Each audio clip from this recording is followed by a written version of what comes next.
Hey everyone, it's Jensen here again. Time to talk some more sports here. Uh, I want to reiterate what I said the last time with to begin with all of the crazy COVID. I mean, everyone seems to be getting COVID in all of the sports, and there's games getting postponed. Players can't play in the NFL. I mean, the Browns are down to like their third string QB, and I mean, NHL teams just aren't playing in college basketball. UCLA had their game canceled that they were going to play against North Carolina. I mean, it's just gone crazy. So, again, I don't think you should test for anyone ever. If you want to take it down a little bit, maybe like don't test anyone unless they're feeling sick. And then, I mean, that's if you're going to want to have stuff happen, that's what you're going to want to do, I think. Instead, it looks like they're going to try and increase, at least in the NFL, they're going to try and increase testing and then decrease the time that you have to stay out if you get a negative test back after a certain time, which is, whatever. But I think the smartest thing to do, don't test. Don't test. Anyways, we've got the recruiting. Um, early signing. Texas A&M did real good in their recruiting. Alabama, USC had small. It's just the beginning, though. I think a lot of the guys that they're trying to get. Delayed announcements. I think they've got one today, several in the the Army All-American game, high school game, whatnot, and then several that'll go on when in February when the actual signing day should be. So we'll see how that develops and what transfers come in. Obviously, that's all going to make a big difference. I mean, they got some impressive guys in there, but we'll see where it goes. The biggest recruiting story was and I don't remember his name, but the cornerback slash wide receiver number one recruit in the nation picking Jacksonville State over Florida State, going to play with Deion Sanders. Why was I thinking Deion Sanders, prime time, who's the head coach there. Over Florida State, his alma mater. So that's pretty crazy because it's Jacksonville State. They're not even an FPS team; they're FCS. So it'll be interesting to see what they do there.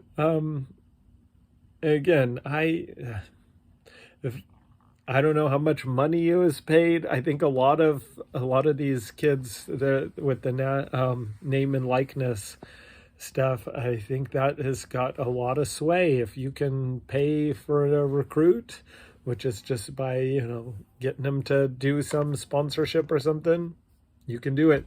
And it's funny because different states have different regulations on it too. It's not all just NCAA rules. It's a crazy world out there now. So now that was a big shocker though, and people were getting mad at someone. I can't remember who. I think it was Gottlieb. He was saying,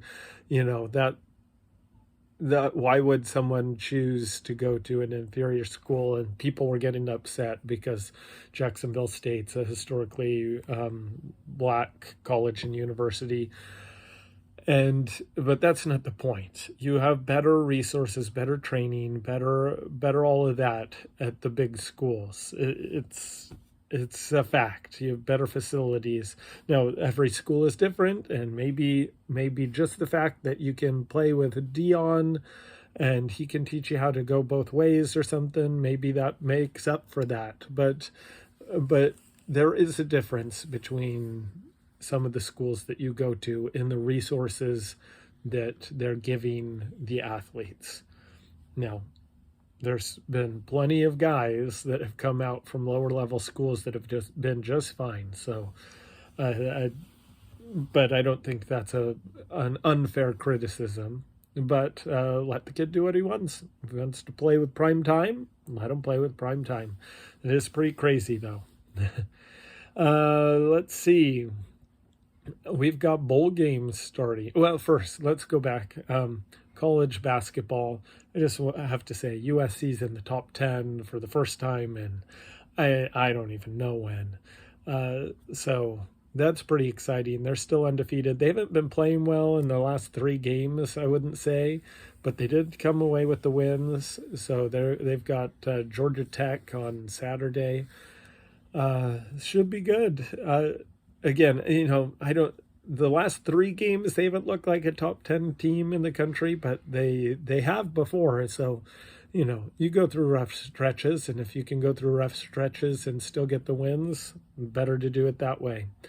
So that's exciting on the college basketball front. We'll get into that more of that and West Coast basketball when the conference games start in earnest after the new year. Anyways, bowl games, college football bowl games. We've got them. Some may be starting already. We've got Middle Tennessee versus Toledo in the Bahamas Bowl. Oh, that's a good one. I'm not gonna lie. I think I've watched some Toledo because of action. I don't think I've watched a single minute of Middle Tennessee, so I have no idea. So I'm gonna go with Toledo. But again, I have no idea. The next one, I have watched a little of both of these. That's Coastal Carolina and Northern Illinois in the Tail Greeter Cure Bowl. I don't know where they come up with these names, but Coastal Carolina is better. The MAC was very entertaining this year, but they're all just medium teams in the MAC. I don't think they had a single good team, and I do think Coastal Carolina is a good team. So I'm going to go with the Coastal Carolina to win that game. Then on Saturday, we've got Appalachian State and Western Kentucky and the roofclaim.com Boca Raton Bowl. Say that 5 times fast. I'm going to go with Appalachian State. I think that they're pretty darn good, actually. We've got the New Mexico Bowl. I'm going to drop the sponsors here. The New Mexico Bowl is Fresno State versus UTEP. I think Fresno State wins that, especially their quarterback had entered the transfer portal. He's back now that Fresno State has Jeff Tedford, whatever his name is, old Cal coach, old Fresno State coach, and I think the Bulldogs are going to get it done against UTEP. Then we've got the Independence Bowl, a bowl game BYU shouldn't be in. They should be in a much better bowl game, and soon they will be when they get in that Big 12. But it's between BYU and UAB, and this is not going to be close. BYU is going to crush UAB. That's not much of a fair. It's not a good bowl matchup. In the Lending Tree Bowl, we've got Eastern Michigan and Liberty. This is another one. I watched a little Eastern Michigan, again, Maction. The MAC does things right. If you're a small conference and you want some exposure, play in the middle of the week, and people will watch your games a little bit. I think Liberty is going to win that. No idea why, but I'm going to say with Liberty. Again, the MAC teams this year, they weren't great. They were all okay. So Liberty. Then we've got in the the LA Bowl. There we go. The LA Bowl, we've got Utah State and Oregon State. This one I think is a good matchup. I think Utah State could give Oregon State all they want. I think it'll be close. I do think the Beavers are going to win, though. So I think Oregon State is going to come out on top. And yeah. And then we've got the New Orleans Bowl between Louisiana and Marshall. This one I don't think is going to be all that close. I think Louisiana is a good team. And the Raging Cajuns are going to win, probably by quite a bit. And then we'll go through next Tuesday. So we'll go Old Dominion and Tulsa. We have in the, what is this, the Myrtle Beach Bowl. I will go with Tulsa on that one. These are both mediocre teams, barely there. I did watch Tulsa some. They had some good games. I haven't watched any of Old Dominion, so I have no idea what they're all about. This again, we care more about West Coast teams here. So, but we'll go with Tulsa. And the next one on Tuesday, we've got the Idaho Potato Bowl, and that's Kent State versus Wyoming. I'm going to take Wyoming. I don't know what the weather is like in Boise then, but I'm Wyoming. I'm going to go with Wyoming on that one. And then the last one we'll be going over today is UTSA and San Diego State in the Tropical Smoothie Cafe Frisco Bowl. These names. I think San Diego State is going to win. I know UTSA has had an amazing season, only the one loss on it, but I do think San Diego State is pretty darn good. And I think, playing in the Mountain West is a lot stronger. And so I will go with San Diego State on that one. So that's just the opening bowl games here this weekend. College football is back. Some of these bowl games are, I don't know. I don't know what to say about them, but it's all entertaining. I love them, which is another thing. I'll end on this. We got more news. What's his bucket? Pickett, I think that's his name, the Pittsburgh QB. He decided he's not playing in the Peach Bowl. The Michigan State running back is not playing in the Peach Bowl. And I understand why these kids are making the decisions. I mean, there's the money that you can get. You don't want to get injured. But for me personally, I like to see the people that are like, yes, I made a commitment to this team. I'm going to be with this team the entire time, whether it's a meaningless game or not. I mean, some of the games for some of these teams have been meaningless after a while. I'm sorry, if we go to North Texas at 6-6, granted you're not getting teams like that, but even someone like Oregon State or Utah State, or oh no, those are bad examples. Let me get a better example.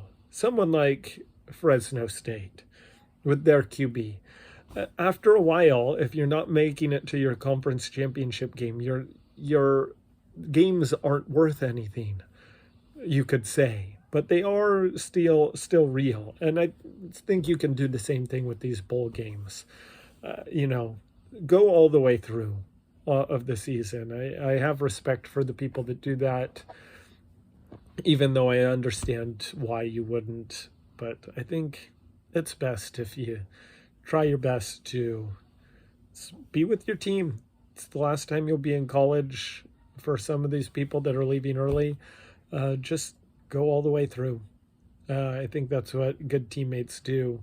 If I was an NFL team, I would hold that as something to keep in my mind.